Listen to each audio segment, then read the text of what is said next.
We need to develop leaders. That's why you're here. Not just for your own personal development, but to build a leadership collective within your nations and across the nations.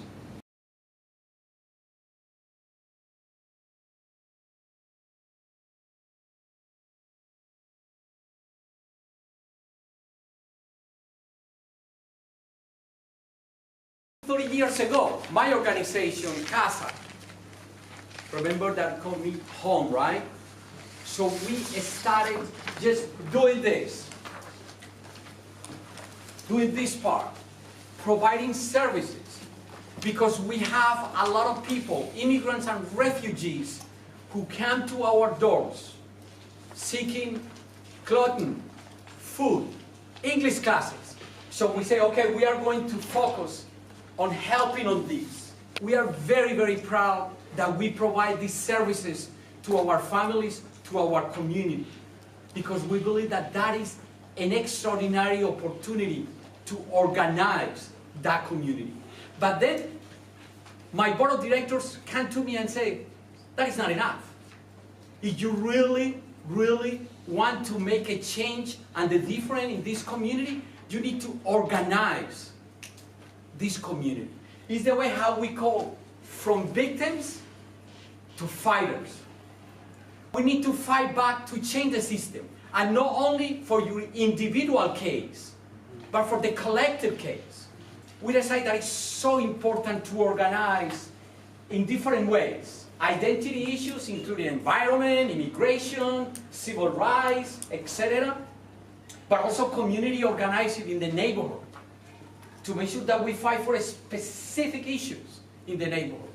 Partnership with the laborers is so very critical, and the electoral organizing. How we do that? Electors back to 11 years ago told me we need to become a membership organization. And for us, a membership organization is a low income, very low income, by the way, day labor, domestic worker, a person who just arrived to the US, who make a contribution to the organization. Only $35 a year. And it's a person who is ready to fight back, who we train to make sure that they are going to make a contribution to pass comprehensive immigration reform, to make sure that we are going to change the system. So there are people who are undocumented. Right now, I'm very proud to share with you that we have 96,000 members paying $35 a year.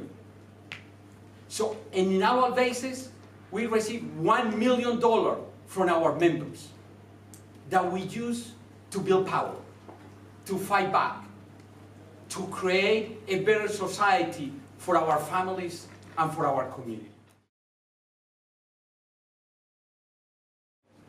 Within the migrant community, there is a lot of work that has to be done between different ethnic groups to build relationships, to build solidarity, to overcome internal racism, right?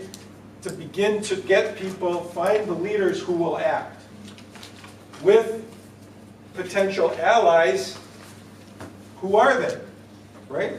If there was Irish leaders in New York, Irish leaders in Boston, and Irish leaders in Chicago, and you're a Mexican or a Muslim leader, which ones do you want to work with? Well, you got to figure it out. And I'll tell you what, 15 years ago, it was not the ones in New York or Boston, it was Billy Lawless in Chicago. Right? But you have to figure that out. You have to build those relationships with labor, right? And then as you get more united, there are a range of community organizing strategies where you can take action. As you become more able to work across ethnicities, move people into action, have leaders that you can trust, try and fail and try and succeed, you can start moving into electoral action. Eventually running your own candidates. We do that, and it's a lot of fun.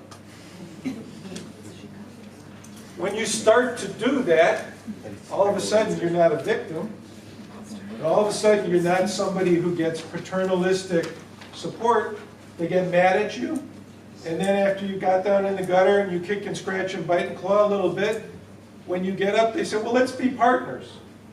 Right? And that's what this is. You move, welcoming strategies are with the native born of goodwill.